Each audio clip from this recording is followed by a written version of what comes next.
Good morning, good morning, good morning. So I have a question for everybody. Who's into football? Like, I'm not talking about NFL football, but like real football, Army Air Force football. Yeah? I mean, it looks like Navy's been blown out the water now. So we have the big game coming up, Army versus Air Force. Looks like it's going to be a really good fight, but only the best service academy can win. So go on, Army Black Knights versus the Chair Force. Yes. No, not a good joke. I'm sorry, General Kennedy, but go Army. I'd like to take you along in my story and share my experiences of living with my disability. So here we go. Take you on a timeline really quick. 2006, I completed my first year at West Point, marching with my hands cuffed, my uniform crisp and straight. In 2007, I was one of the first female African-American women cadets to jump out of the sports parachute team, where I learned how to pack a parachute and fly through the sky every day. Oh, the glory. In 2008, I was the first female cadet to play on the intramural football team, where I donned my heavy pads and I run across the field to score a touchdown. In 2009, I was one of the first female cadets to compete in the preliminary to Miss New Jersey pageant, where I donned my pointe shoes and tiptoed across the stage. Then boom. Later that year, I was on my way back from the mall and T-boned by an SUV. Jaws of life cut me out of my car, and I was medevaced to the hospital, where I was given less than 12 hours to live. Doctors proclaimed that was it. I was done. Never go back to school, let alone in my wildest dreams go back to West Point. They suggested that I needed to be put in a rehabilitation home and spend more time in intensive recovery. Almost every part of my body was injured, including a collapsed lung, leaking spinal fluid, my right eye completely blown out, and severe traumatic brain injury. I was a total wreck, and I remember none of it. I actually recall none of those moments I just told you about, but I'm not alone. According to the CDC, the United States has the highest brain injury rate of all developed countries. Every year, 2.8 million Americans are survivors of brain injury, and less than half make a positive recovery. An ideal recovery is a survivor independently living on their own, but ideally happens less than 35% of the time. Colin Powell once said, always focus on the front windshield and not the rear view mirror. So I kept focusing on my front windshield. And despite all of what the doctors predicted, I returned to West Point and I graduated. Quite an accomplishment for somebody with a TBI, yes indeed, but it wasn't not for the support of my family, helped me so much. Also, for me, the military support system is like no other. Something happens in our lives that's traumatic. We could easily just take it and make it about ourselves. But you can see that Tanya has taken and said, you know what, we're going to overcome. And that constant message of, I'm not going to be defined by what happened to me. I'm going to continue. And going back to West Point, what an accomplishment. You can see it on her face, the pride, but also the giving back through service and continuing even after being done here at West Point. I think initially, she's describing a life that many people in uniform would dream of, and also in the civilian aspect, that she was in the diversity of her life. So she's military, she's also competing in pageants. Life is great, and in an instant, everything changed for her. And she's keenly aware that as bad as it was, she's very lucky because some go through what she did and they don't get a chance.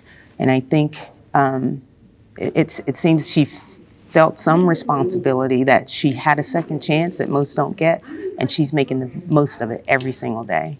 Not to say I received special attention, but when I had a down day, people showed concern. People were there for me when I needed them, and even when I thought I didn't need them. People, leadership, came through. President Barack Obama once said, people with disabilities deserve the chance to build a life for themselves in a community which they choose to live. I chose to come back to my military community, where I was embraced, challenged, comforted, and persevered. Nonetheless, I have grateful leaders who are in the workforce to stand by me. Most recently, in my past job, I had a long report that needed to be completed. The deadline was well overdue. So dun, dun, dun, it came down to it. I was summoned to the office, the boss, the big boss, to question why I uncharacteristically neglected my work. And I just confessed. Writing confuses me. She was shocked and then questioned why I didn't speak up in the first place. There's so many resources available to help. And after that, I was able to work with the communications teams, and we finished that report.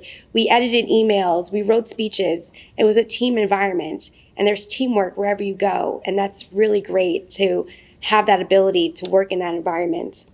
The biggest takeaway I found from Tanya's speech was her strength and determination. She actually recognizes her disability, understands, whatever shortcomings, but with all that, she just maintains her determination and strength to move forward, and everything seemed like she's doing in her life. If you were looking to book Tanya as a speaker, I think you would be very impressed with, one, her story, her ability to talk through it, and the strength and character in which she brings to her story. She doesn't get up and ask you to feel sorry for her. She tells her story and then tells the way through it. And not only her way, all the people around her. And I think that's a significant message, because often we go through struggles, but it's what the individual does to go through the struggle, but also everybody else that is in that circle. They have a part to play in helping people move forward through whatever they're dealing with. In the military, brain injury is prevalent in the ranks. Traumatic brain injury has 3 levels: mild, moderate, and severe. Approximately 414 active duty service members were diagnosed with TBI from 2000 to 2019. Veteran disability claims that 35% of all veterans have a TBI, which basically says 1 out of every 3 veterans has survived some sort of brain injury. So as a person 12 years post-accident and still attends speech therapy once a week, I found this unsettling. How can this change? How can I do something about this? Understanding all of this, and how can I help my brain injury community? So how can I lead to find a new way for people to receive therapeutic treatment? Well, I love the arts. However, I can't paint, I can't draw, I surely cannot dance. And you don't want to hear my vocal cords, and I'm no poet, but I love taking pictures. So I created TB Incredible. TB Incredible is a play on words from traumatic brain injury to be incredible, because every brain injury survivor is incredible. TB Incredible is a nonprofit that provides therapeutic photography to brain injury survivors. I wanted to create a safe space where people can recover from a brain injury without the pressure of payment or expected recovery time.